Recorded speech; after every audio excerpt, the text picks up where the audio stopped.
បងប្អូនណាតនេមកជួយដាំតឡាចខ្ញុំមកនៅព្រឹកផងបាទហើយតឡាចបដោះពូនថងហើយការបដោះថងអញ្ចឹងវាចំណេញពេលវេលាយើង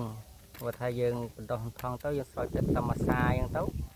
យើងខានស្រោច2ថ្ងៃទៅ3ថ្ងៃក៏មិនអីដែរវាអត់ខូចទេគ្រាប់តឡាចយើងហើយបើសិនជាយើងយកទៅដាំនឹងដីហ្មង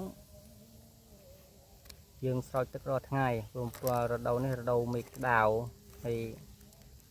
យើងស្រោចទៅវាចុះកម្លាំងច្រើនយើងរត់មួយថ្ងៃចូល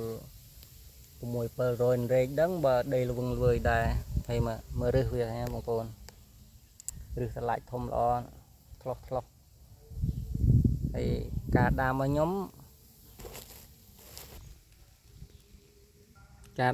ុំវា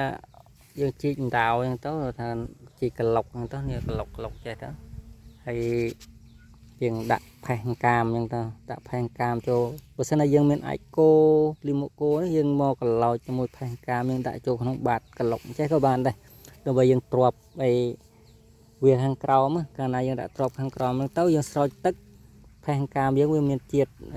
ជប់ទឹកបានយូរហើយទៅពេលយើងស្រោចអញ្ចឹងទៅ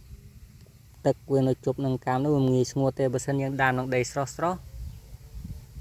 យើងស្រោចទឹកទៅវារដូវនេះរដូវក្តៅចុងក្រោយវាស្ងួតលឿនដាក់ចេះវាបានយូរអាហ្នឹងការបត់សោតរបស់ខ្ញុំធ្លាប់ដាំបើថាគេអ្នកផ្សេងខ្ញុំមិនដឹងទេហើយការដាំរបស់ខ្ញុំនេះក៏អត់បានធ្វើរោងថៃដែរដាក់ឲ្យវាងដីហ្នឹងប្រហែលជានេះកងចំបើងយកចំបើងយកមករាយទៅវាទៅផ្លែលើចំបើងអញ្ចឹងទៅព្រោះអត់បានកាប់សារ៉ាស់មក